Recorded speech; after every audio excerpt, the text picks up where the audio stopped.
And some soldier stories on this Memorial Day, a filmmaker's race against time to capture their memories of war.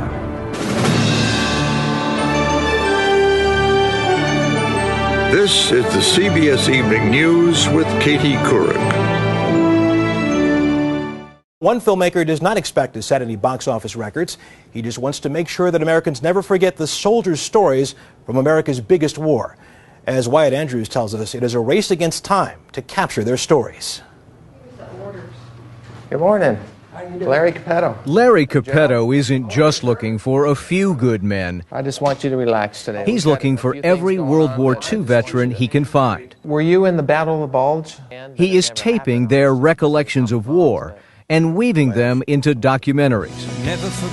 5 films so far, all of them on World War II. We had a job to do and we were doing it. My God, we went out there and did it. And in all of them, these voices, the voices of the vets themselves, tell the story. Death was there on the beach. You could smell it. There was only 3 of us left in the entire company of 250 men. Many of the veterans are reliving a personal hell for the first time. Everything was gone. This veteran's twin brother died beside him.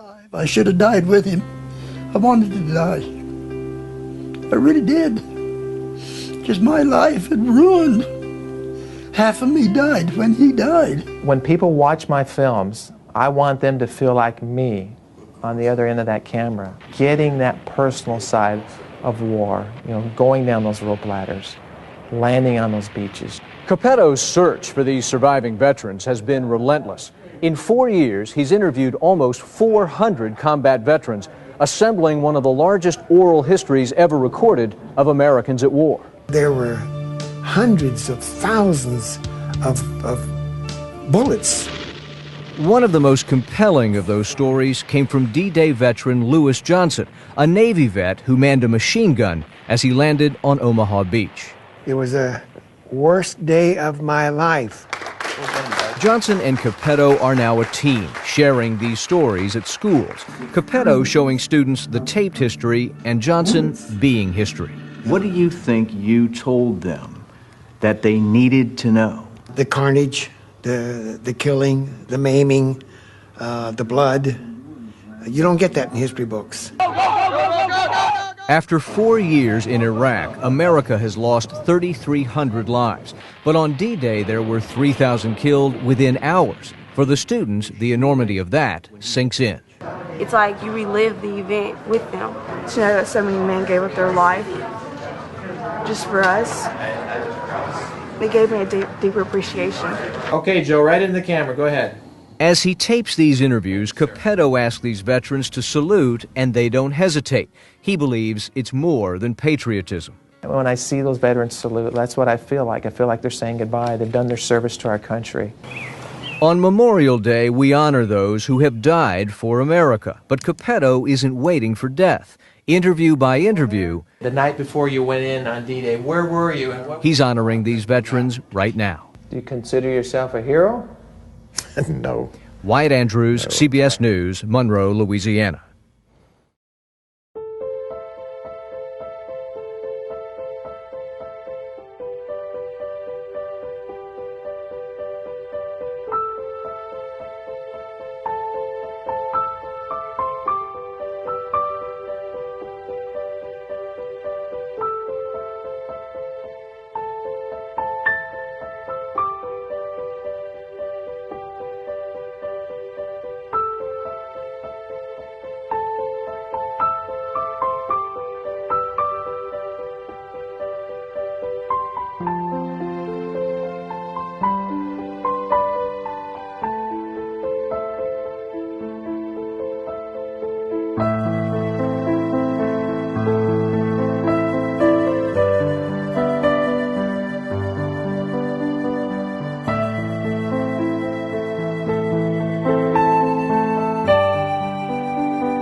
here I find myself in yet another hotel room.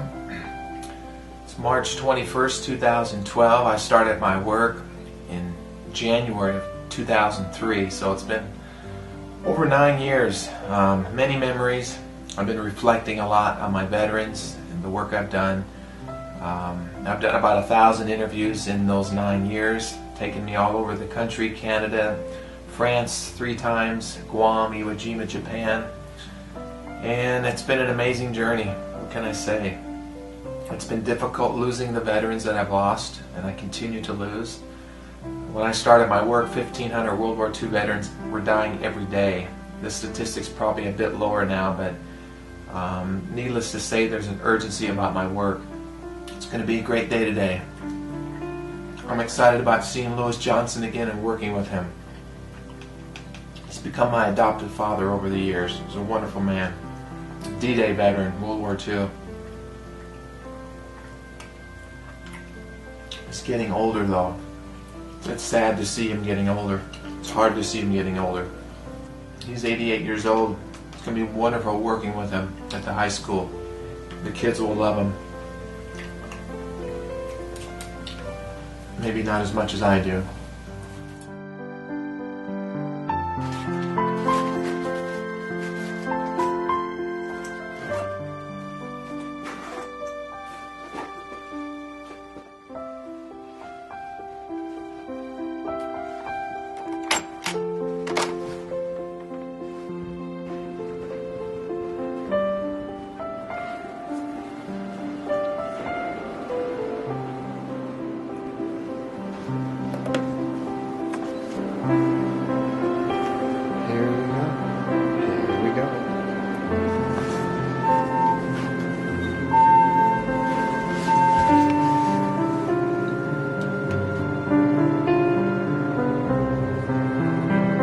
We're in the elevator now, getting ready to go to the car.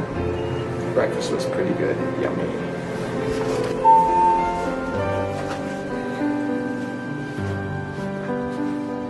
Okay, could I get a receipt for my room? Sure. Or just whatever you do when you check out. And what's your last name? Cappetto, C-A-P-P-E-T-T-O. It's Wednesday morning, Denver, Colorado. We're on our way.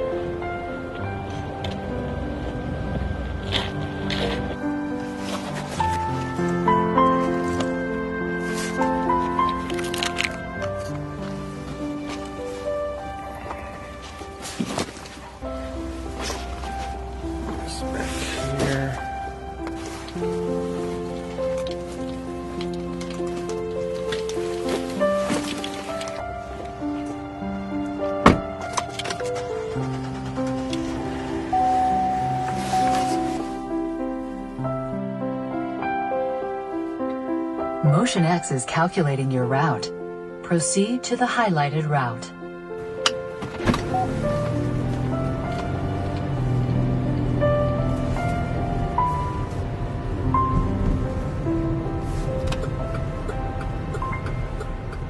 Now turn right.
And a filmmaker from Grand Junction, Colorado, is creating a documentary which pays tribute to the men who fought on that day.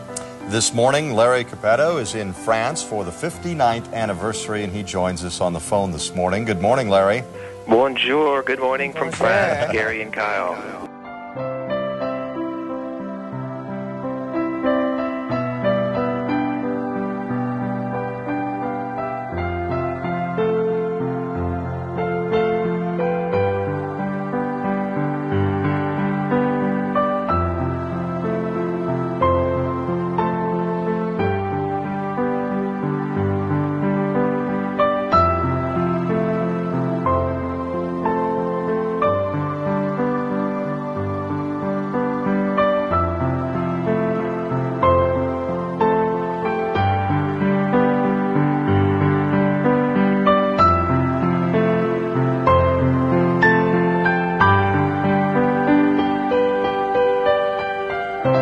Right now we're on video. I just want to thank you on camera for what you've done for our country and for letting me come to your house. Beautiful, beautiful home here, Mercer Island, Washington.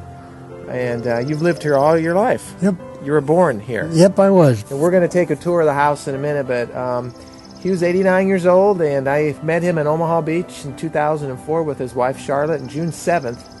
And he walked out onto the beach with me for the first time since you were there in 1944. That's true.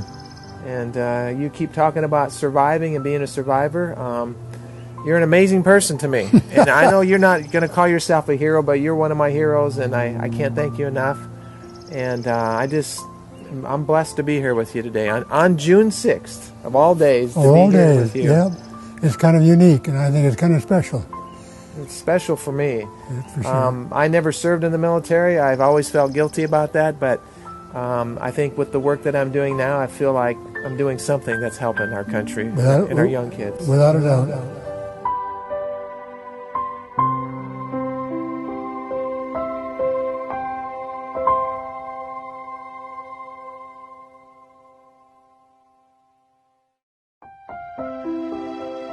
Wow, so many thoughts over the years working with this project. So reflective the last couple of years and losing my veterans. It's like when I see a picture of one of my veterans that have passed away, it's haunting. It absolutely is haunting for me, and I miss these guys. I tell stories about some of these guys and they're gone. It's like, wow. But, it's kind of sad to me Veterans Day is over, but today is Veterans Day observed. But still, people wake up tomorrow, go on with their lives, and I continue my trek, my journey of honoring our veterans and educating our younger generation that freedom is never free. How can you ever overdo it or emphasize that enough? I don't think you can.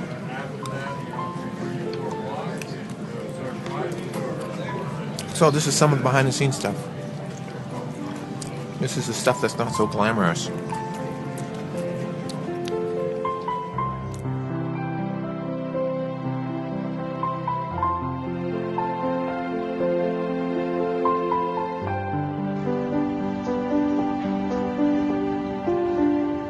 And I'm very humbled to stand up here among what I consider a room full of heroes. It just brings me to tears, when you introduce these guys. It's very hard when I lose a veteran. I feel like I'm fighting my own war, John. I've got my brigade or my battalion, and a week doesn't go by when I don't get an email or a phone call from a widow who just lost her loved one. And that flag, to me, it represents freedom, absolutely. But you know what? This flag also represents to me all the veterans that have served our country. I believe the United States of America is the only country in the world where there's not a waiting list to get out of. Everybody wants to come to America, and you know why? Because we have this thing called freedom. Larry, I want to ask you, when you talk to kids, when you talk about the interviews you have done over 10 years, what stands out to you? What are the stories that there's so many moving stories. I'm not suggesting anybody gets desensitized to this, but what really still moves you when you think about what you've heard? Well, the sacrifices for our country. In combat, they tell me there's no fear in combat. It's after the combat there's the fear. And, fighting for your flag, fighting for freedom, well, when you're in combat, you're not thinking about that. But 60 years later, I come into the lives of these veterans, and the last two questions I'll ask them is, what does the American flag mean to you, and what does freedom mean to you? And that's when they begin to cry. You ask a young person today, what does freedom mean to you? They give you a blank stare. So our goal, again, is to educate our younger generation as to why we're free, challenge them with a thought, you're born in a free country, but you ever think about why you're free?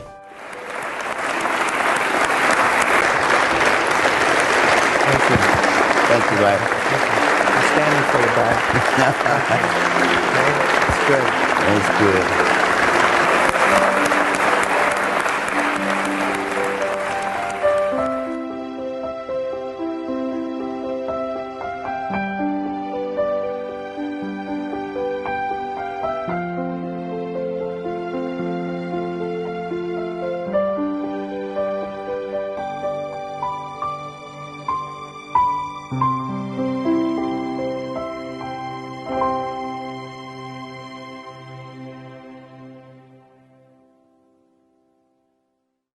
Welcome to my restroom.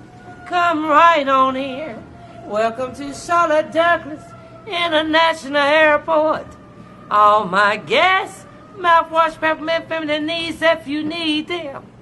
And welcome, welcome to my restroom. Awesome. What's your name? Diana. Thank you. My name is Larry. Teach me some magic sonnet, sung by flaming tongues above.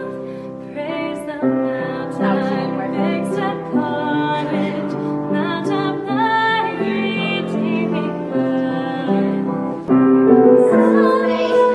Magic sonnet, sung by flaming tongues above. Praise the mountain fixed upon it, mount of thy redeeming love.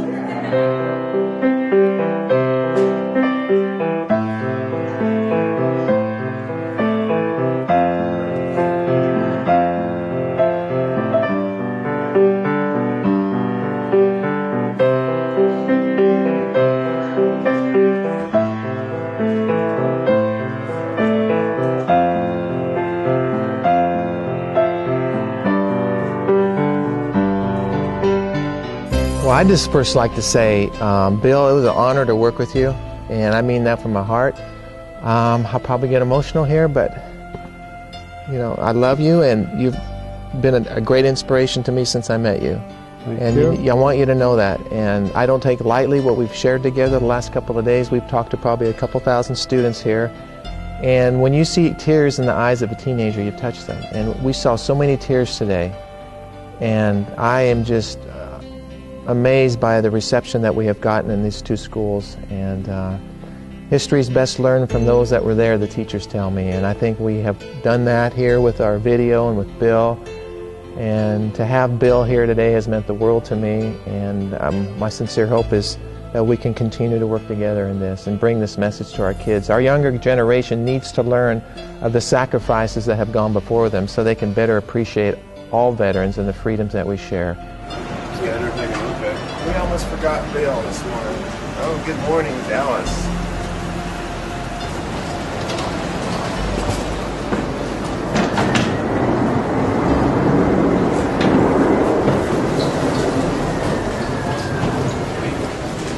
What can we do for you, sir?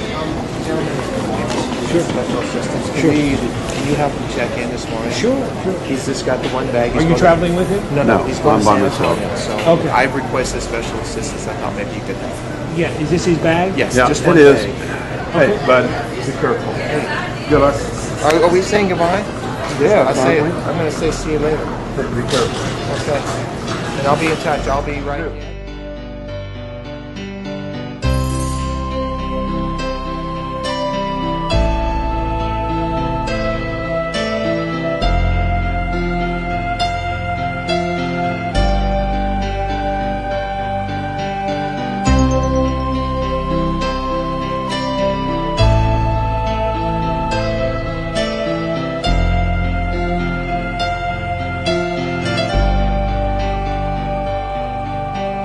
I need some of you from this class to come over here by these blue chairs. We want to interview you shortly. It won't take long. If you're late to class, Bill will write you an excuse and you'll get out.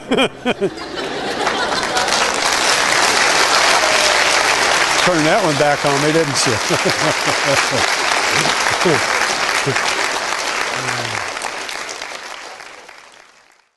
Oh, say does that star-spangled banner yet wave o'er the land of the free and the home of the brave.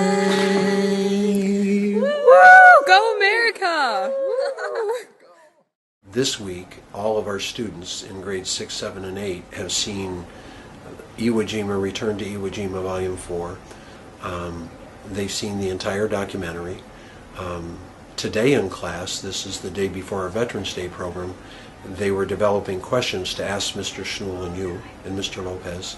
And I can tell you, I sat in probably 5 or 6 of the social studies classes, and the documentary had a powerful effect on the students and the teachers. I had one social studies teacher tell me, he said, I didn't cry until I had to watch it the 3rd time, and by the 3rd time I just couldn't control myself. And he said it's been very powerful with our students. So I think that it will have the desired effect. We also have 92 parents and grandparents, veterans, who are going to be recognized tomorrow. So between that and the documentary, I think the students are getting the idea of really what price has been paid for our freedom, and sometimes the younger generation doesn't really see it. I can tell you what the most interesting thing about the video was to some of the kids. When they hear an older person talk, they don't realize how young they were when they were in the war. And at the end of Return to Iwo Jima, when each of the soldiers saluted and they showed the picture of them when they were young, and the kids could see how handsome the soldiers were and how pretty the girls were and how young they were, I think there was a realization these aren't old folks, they were young. And I don't think sometimes when the older generation talk, the students realize when I was there I wasn't old. I was young just like you, and I think the students felt that, and that was one. Mm-hmm. See the kids peeking in the middle right up? Yeah. The kids are excited. They are. They are very excited. They're pumped. Let's show my new ID. I'm now a whipper. good. I'm now official whipper. All right. Well, I can tell you one thing. He's pumped. He's really pumped. Good. Good. I'm pumped. I'll tell you, Mr. Wallace has been yeah, he's been really excited. Yeah. He's I've very never seen a principal more excited. Yeah, yeah. Oh, yeah. That's good. He's been talking about it all year. Hey, do that verse. An old warrior died today, a young mother knelt and prayed, the sounds of battle in a country far away. There's a price to be paid if you go, or if you stay. Freedom's won in many different ways. Oh, children, listen to what I say. What have you done to earn the right? Freedom comes at a price. A grateful nation stands to see. Sweet liberty.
You say C-46? I'm just going to follow you.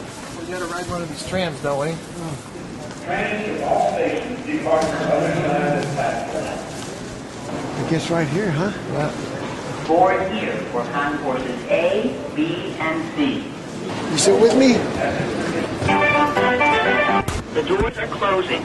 Please keep clear and hold on for departure to concourse A. Yeah. That's why all this filming is going on. He's a star. He's my hero. You want him.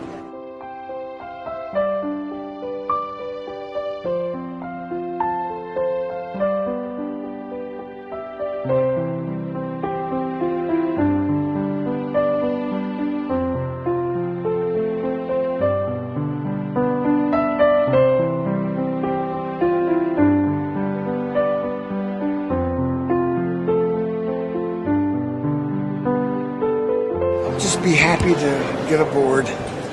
Forward baggage claim for flight 2232 is area D as in Delta. You have a connecting flight. There are agents outside the gate lounge who will assist you on your next departure gate. Thank you and have a pleasant day. For 2 years, we've been in blackout all through Africa, Sicily, Italy, and France, England. And when we got to New York, we were amazed at the lights. After 2 years of darkness, bright lights, neons flashing on and off. We were like a bunch of country bumpkins walking around staring at everything. Hold on a second here. All right. Okay, Lou. Just follow me. Can you shake somebody's hand? How about this gal's hand? Nice flight. Thank you. You're French. No, I'm German. Actually. German? Yeah. Oh. Hi, Ruthie. It was a good flight, hon. Wish you were here. I guess it's really hard to put my thoughts together right now. There are so many things that are going to be happening in the next few days that I'm just going to take them one at a time. We would like to invite our customers on Delta Flight 16 to Paris Charles de Gaulle, seated in Zone 7, to board at this time. Zones 1 through 7 may now board through doorway 12.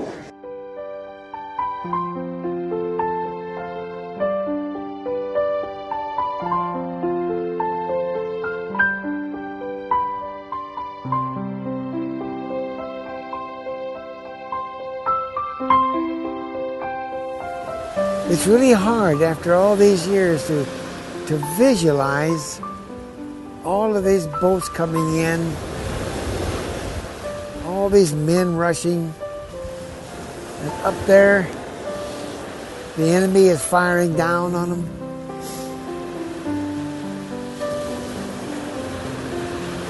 Over 3,000 men killed right through here.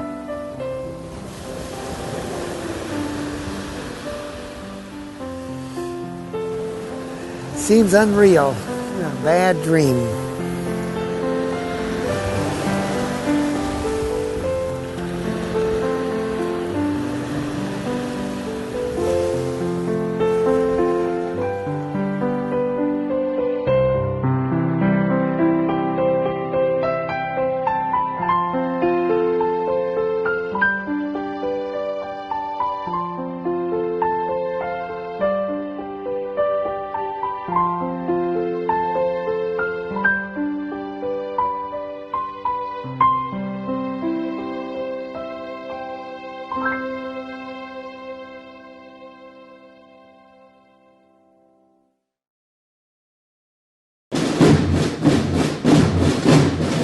Very impressive.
Jima.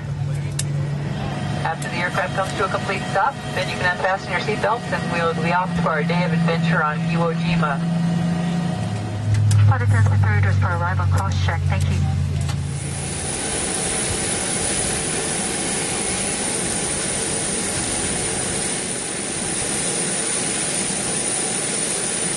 Well, what do you think being back? Well, I'll tell you, I have mixed emotions. It flooded me when I see Iwo Jima, and when I saw the beach and the quarry, it flooded me with all kinds of emotions. And I could think of the names of Cobb and Sutcliffe and C.D. Parman and all the guys that was there, and Waterton, who was my good flamethrower that passed away. And when I set foot on that ground, I'll know I'm here. Well, here I am. After 61 years, it's sort of overwhelming to be here with my three sons when what I had before as a gunnery sergeant at 24 years age, the young kids that we had that were truly Americans, and they took the responsibility of doing what we had to do at that particular time. And we really believed we were fighting for our freedom to keep the Japanese and the Germans away from America. And here we are.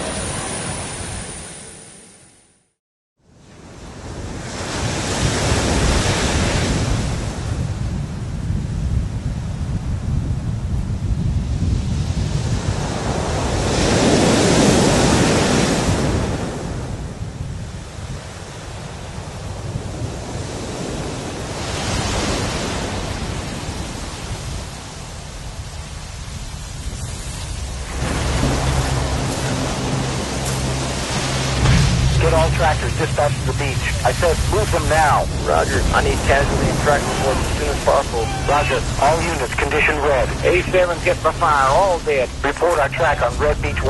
Well, we're drawing heavy fire. Where the hell is Suzo? Baker 7 on beach.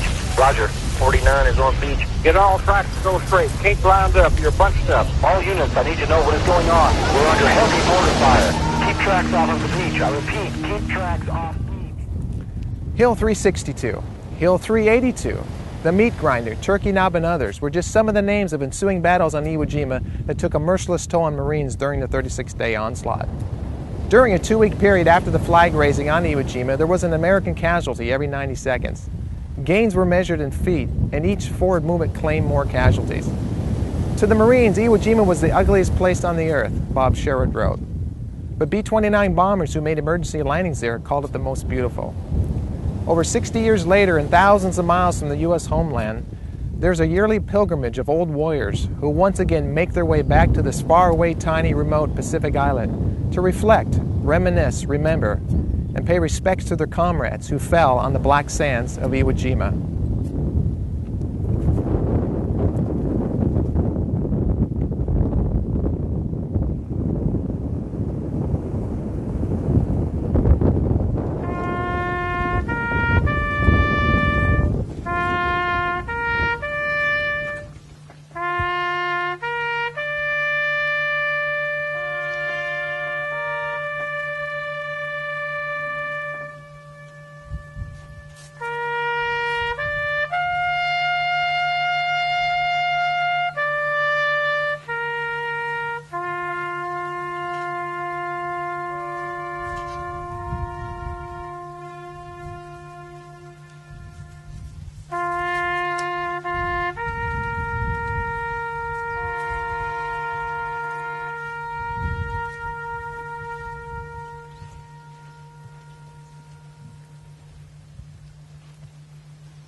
Dulces nostra salve, Padre clamamus, exules filii Eve, Pate suspiramus,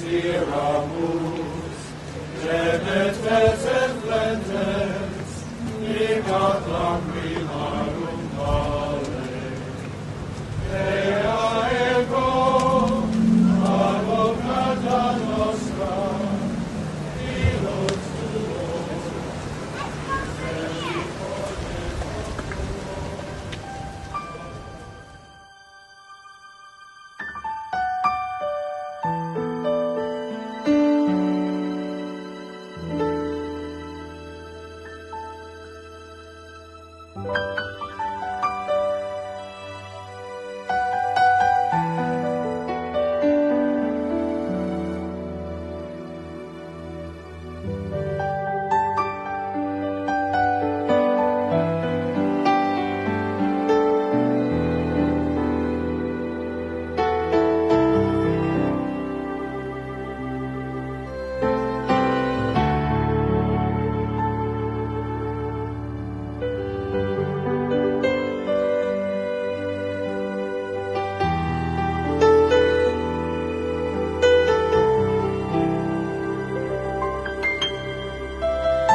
Well, good morning. Thank you for coming here today.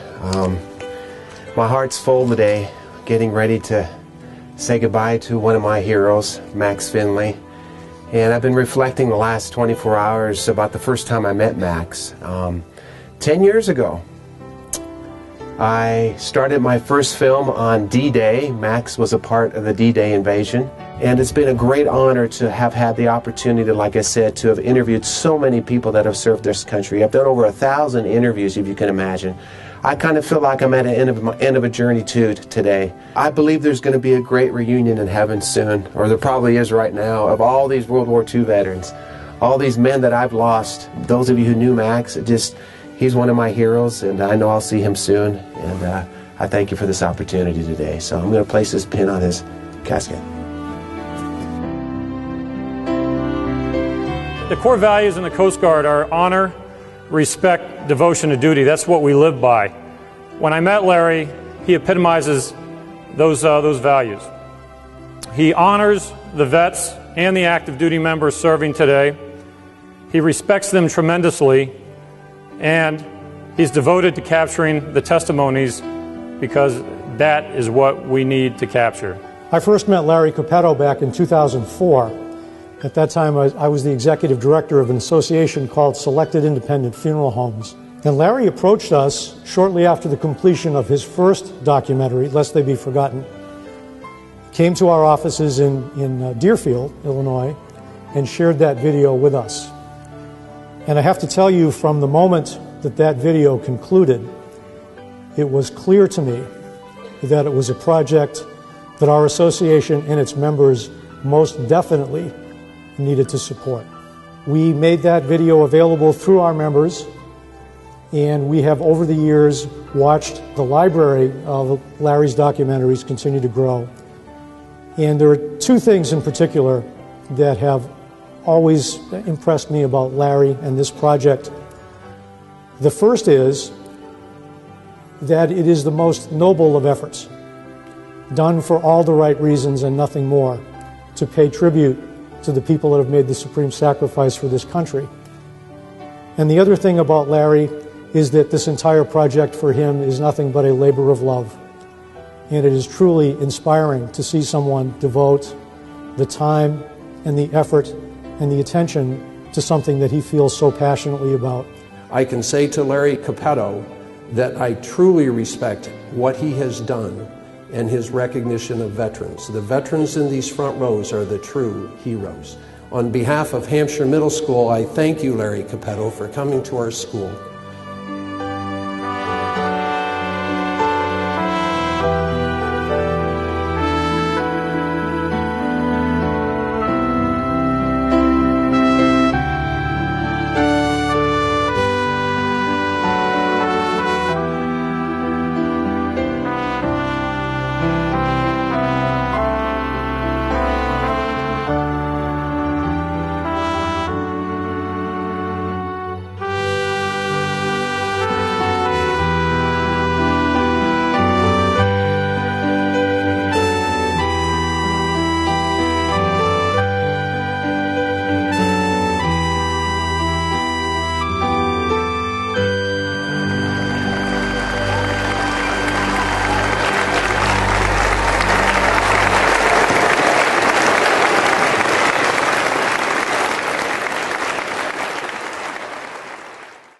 Are we still rolling? Yes, can we stop? Let me just say something.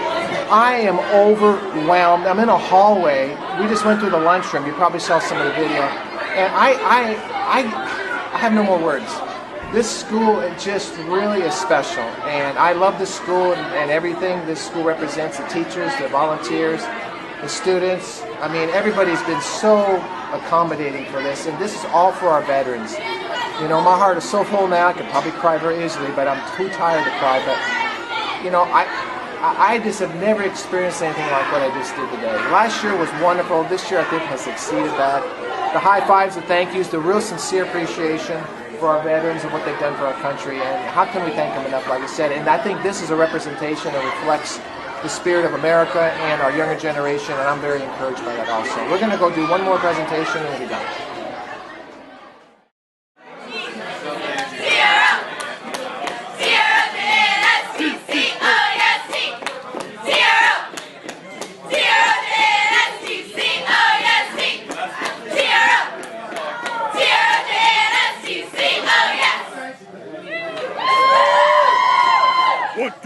USA! Yeah, do another one, Coach. Do another. 1, 2, 3, USA! All right. Awesome. Thank you. What are we running here? What are we going to do? Down and out? What are we doing? TJ throw it back.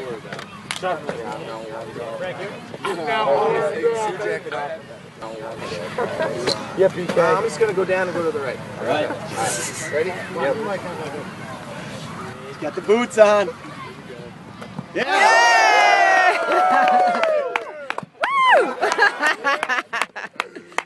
He's probably a Raiders fan. We're a grand old flag, we're a high-flying flag, and forever peace may wave.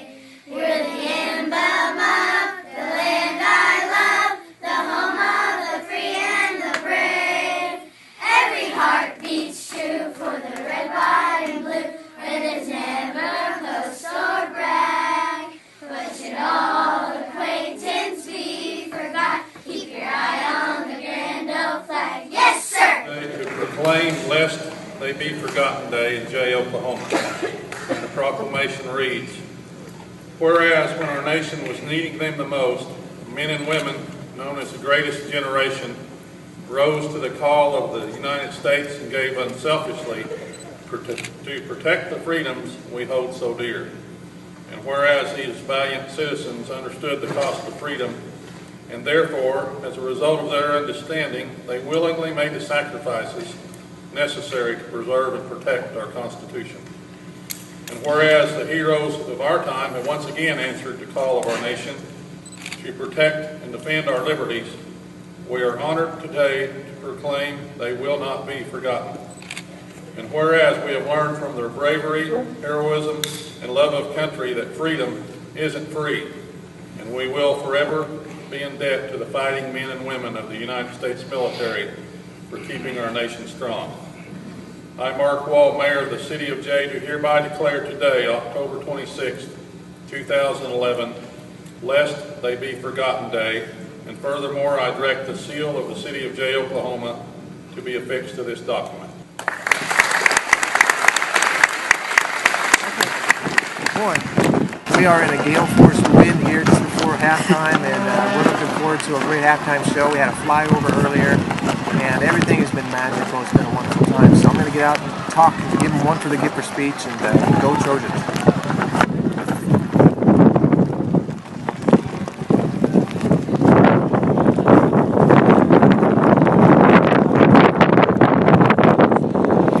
How many veterans do we have in the audience? Could you please stand so we can acknowledge you and thank you for your service? Can we thank our veterans for their service to our country? All around. Thank you. You know, how can we thank our veterans enough for what they've done for our country and for the freedoms that we have? I've spent the last 2 days talking to kids, students here, and challenging them with the thought that freedom is never free. And we need to give thought to the fact that there are men and women serving our country right now and in past years that have fought and lost lives and limbs so that we can be free.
Joining us live right now here on CP24 is documentary filmmaker Larry Cappetto.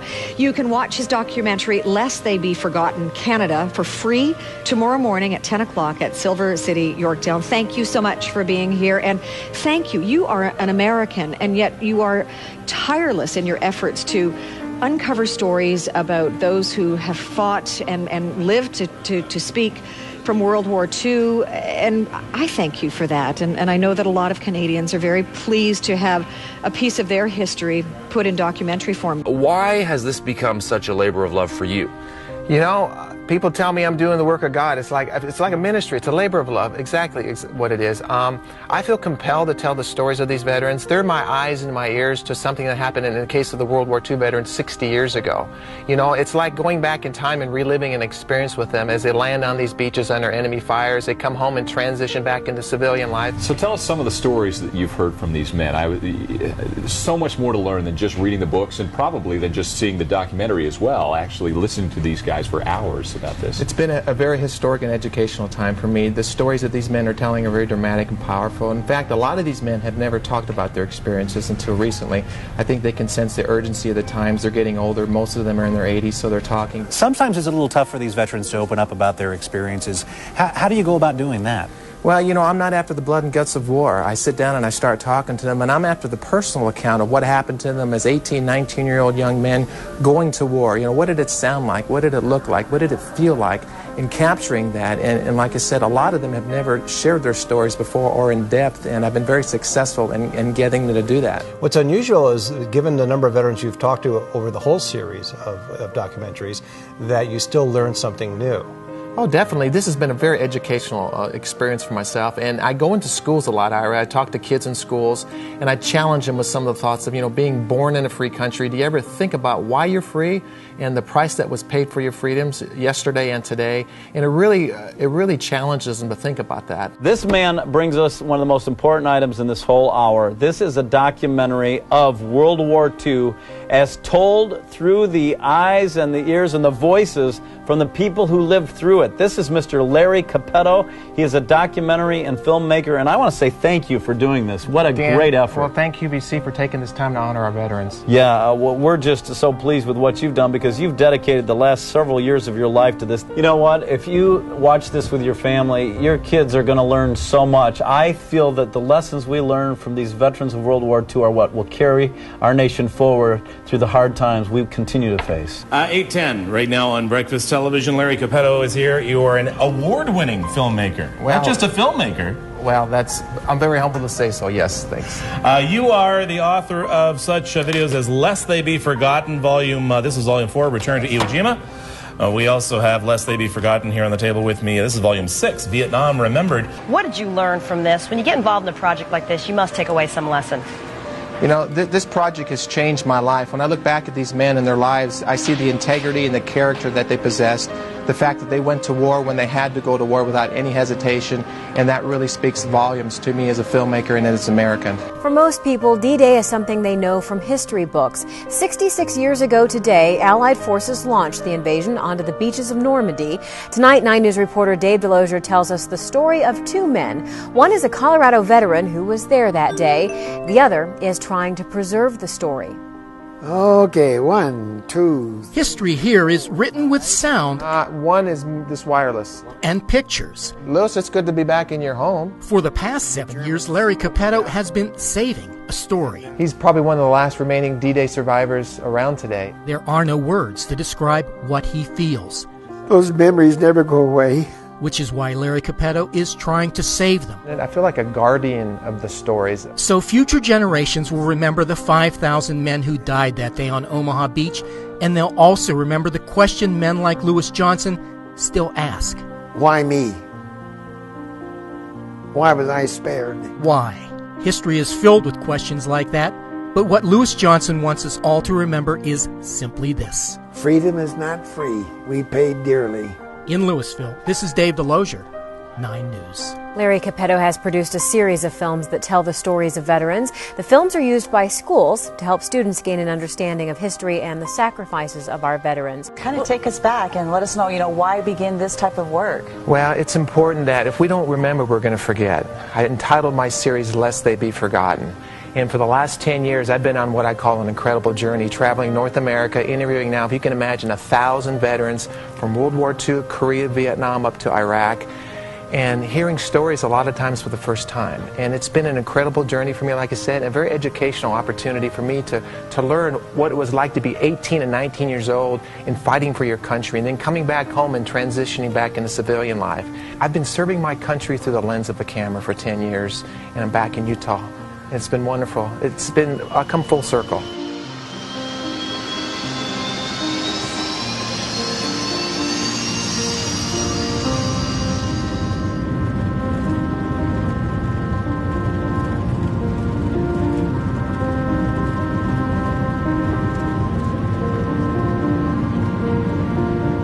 And when I went to Vietnam, I was 19 years old, just out of high school. I was very patriotic. I came from a military family, and I wanted to serve my country. Combat is hell. It's organized chaos. And some of the toughest things that I had to do in Vietnam was to write letters back home to families of their loved ones who was killed in combat. I went to Vietnam when I was 21 years old. One of my first assignments in Vietnam was I commanded a reconnaissance unit. As a brand new young lieutenant in Vietnam, of course, the first thing in your mind is you are terrified. They can train you, and they can train you, and they can train you, but until that first shot is fired, you do not know what you are going to do under fire. The keys to the successes I've had, and I just mentioned a few of them, is best contained in a quotation by Henry Ford. He said, if you think you can, or you think you can't, you're right. I was your age, just a couple years older than most of you guys when I was wounded, when my life changed drastically. A lot of people assume I must be somebody really special because I can do these things despite my disability. No, they're very, very wrong. I am just an ordinary man who got put in a rather unusual situation who found the proper approach to succeed. One day we were under attack by Chinese soldiers, and things get pretty hectic, and as a forward observer you're pretty busy. And you can hear bullets hit, and I heard this bullet hit a guy pretty close to me. Sometime later I heard a helicopter come in, and the helicopter lit, behind the hill, and as I watched them load this guy on the helicopter, his leg fell off. War is something that you don't ever want to take part of. What you bring home from it is your scars. A lot of veterans bring home physical scars. A lot of veterans bring home emotional scars. I thought I was Mr. Tough Guy forever until I met Larry, and then I found out what I buried in my closet. A lot of emotional scars from what I saw over there. I can't even tell my wife I love her, can't hug her, and I'm still struggling with that today. Because you turn cold over there. You learn to hate. You learn to not get close to anybody because you don't know if you're going to see them in an hour. One of the things that America has finally got right is when people come home, we grieve.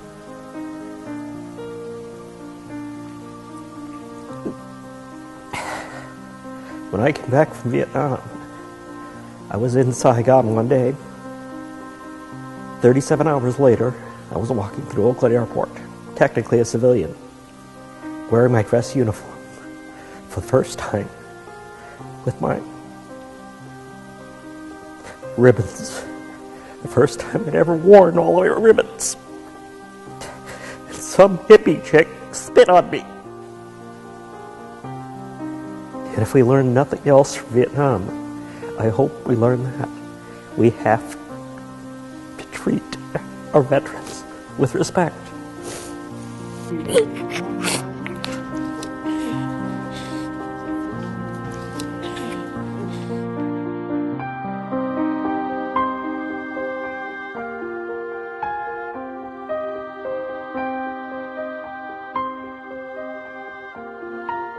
I'm so blessed. I mean, to have freedom to come home every day.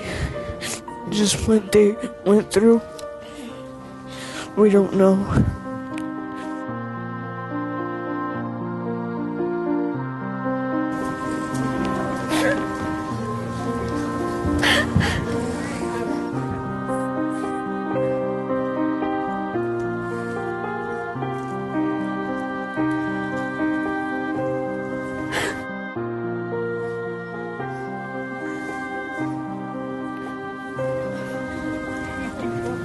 So much.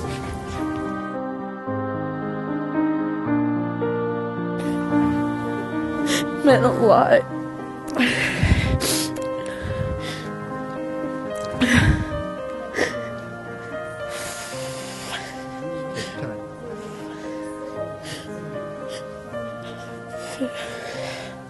Just how much they put out there for us and brought freedom. I'm going to introduce you to Lewis Johnson again. He's my adopted father. My father died when I was 10 years old, and I've kind of adopted Lewis as my father, and he said that was okay, and so it's been a good relationship that we've had. But I don't know how many more times we'll get to work together, but he's 89 today, and after he's done talking, I think we'll sing him happy birthday. What do you think? So, but I love you, Lou. And I'm going to give you the mic. We got about 10 minutes, and then we'll let the kids sing you happy birthday. How's that sound? Okay. Did you ever think you'd be 89 years old? I never thought I'd be 90 or 89. I've known him 9 years, so wonderful, wonderful man. You know, we struggle every day to get our students to engage and to put their hearts into things, and they were fully engaged for the entire time because this was such a powerful message. And there's not, in my opinion, a more important message these students could hear, and they heard it today and they connected, and they're here 40 minutes after school to meet this amazing hero. And that's such a testament, and we're so blessed that you guys would share this with our kids. We're thankful for you and for him and for what you guys do every day. You've said it better than any textbook could say it, than we could ever say it. This is living history, and this is an experience that is not done when the chapter is over. I teach English.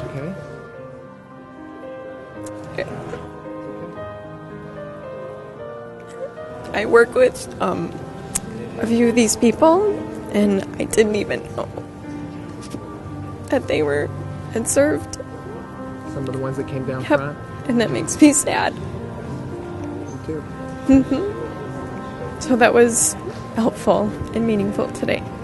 The story I tell is for effect. And apparently today it really did take effect. I don't mean to have people to cry, but it's the only way I personally can get the word out of what war is really like. There was 266 men in my company, and only 39 of us walked off the island. That's 85% casualty rate, and I'm just glad I was one of the lucky ones. For the ones that didn't come back, thank you.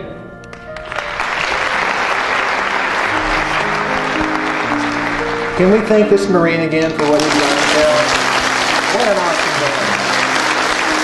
Love it.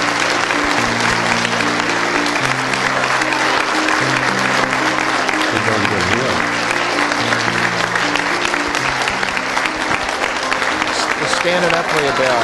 Wow. Hoorah.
I think I'm at a little bit of a disadvantage right now.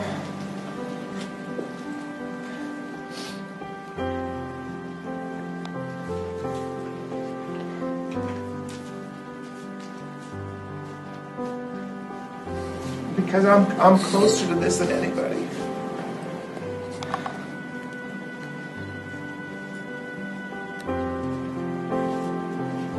You know what these veterans represent to our country?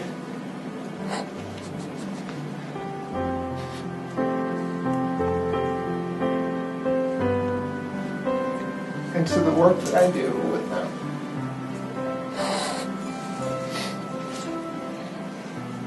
You know, I'm not afraid to tell them that I love them.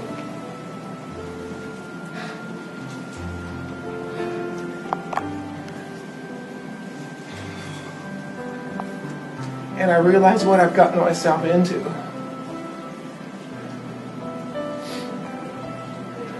I've interviewed about 1,000 veterans in the last 10 years. And a lot of them have already died. And for a lot of them, it was the last time they were ever photographed, or the last story. I interviewed a veteran in Utah, and 2 days later he died. I was holding his hand in intensive care at LDS Hospital in Salt Lake City, and he died the next day. And after my interview with him, he went into his bathroom in his home, and he collapsed and went into a coma, and he never recovered. And he died, and I came back 6 days later in a snowstorm in Salt Lake City, and I landed, and it was like a Hollywood movie. I got out of my car, and the snow, I saw the snow flying and swirling, and I saw these uniformed younger military personnel coming out into the snow, walking over to this gravesite, and we had a memorial service for Jack Homer, who was an Iwo Jima veteran who drove the Higgins boats into battle and let the Marines out on February 19th, 1945. And traditionally at a funeral you give a flag, and we present that to the family. And I gave the family the last interview of this loved one, and everybody started to cry. And it was such a moving time for me when I did that. And it was just, and as I'm talking to you now, my mind is just, thinking about all the veterans and why we're here.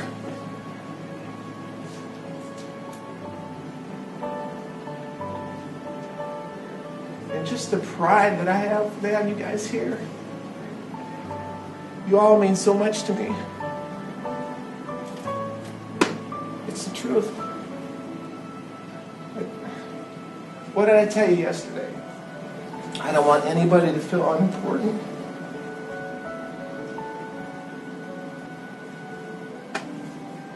And I'm sure everybody feels like that, But this is it. I mean, when these veterans walk in the room, it's not just these veterans, but it's all the veterans that they represent. The Vietnam veterans, we got World War II veterans, we got Korean War veterans, and they're back there thinking, I didn't do much. They come up to me and say, Larry, I'm just a small part of today.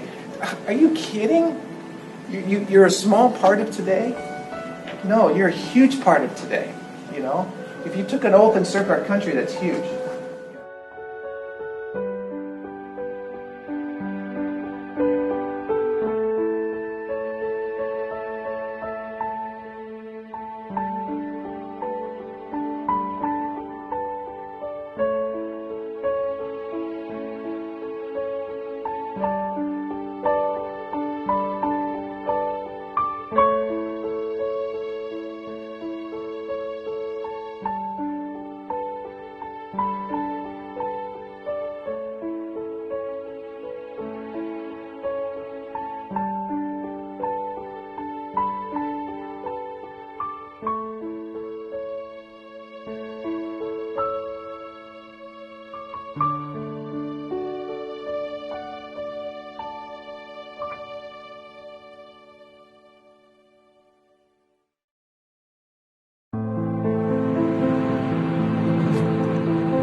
Okay, I'm back in my room. It is cold outside.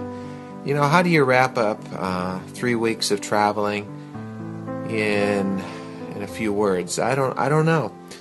I'm very grateful for the opportunities I've had here in Rochester, speaking 4 times today, starting with the television interview this morning on Wham 13 with Evan Baxter. And then the schools, the Rotary Luncheon was a blessing, and then the senior living center we were at. So, been a wonderful time here, very successful. My heart's been full, and it still is. And just really happy I've had these opportunities over the years to interview all these wonderful heroes of mine. And sadly, I've lost a lot of them. And trying to communicate now with our younger generation about the freedoms we have in our country and why they're free. It's a great challenge, a great task. I can't do it by myself, although I continue to try to. I need help. Maybe there's people out there that would like to come alongside and form an alliance with me and help me. So,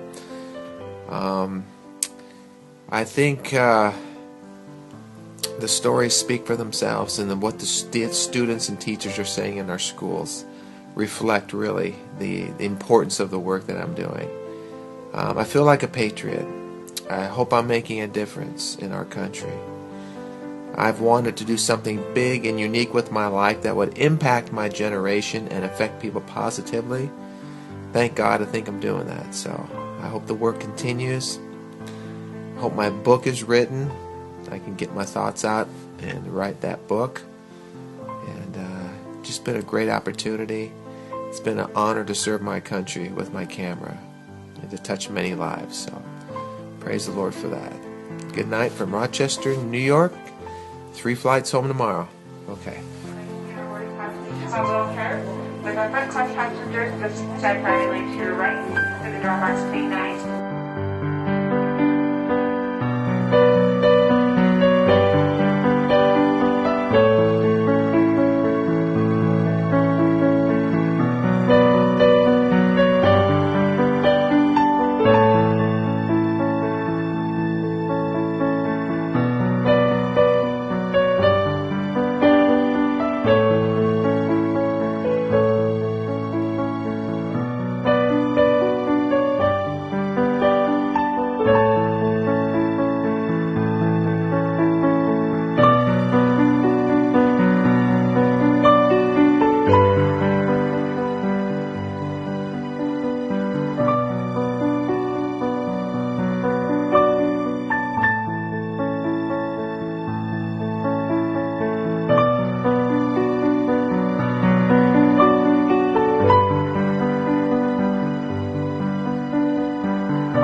I'm really proud of what we did today. I hope everyone else likes it and is proud of it too for our veterans. Well, it's been a great day, and I think we had the best in the world for the best guys out there and gals in the world, and that's our vets. And we're so honored and proud to be a part of this project, our small part, writing the song and singing it. And our sincere hope is that this will touch a lot of hearts out there, and I believe it will. We spent all day here at this wonderful studio, and I believe we've given you the best we got. So it's from our hearts, and the guys out there that really did what we wrote about, they're the guys that we need to thank, and thank them.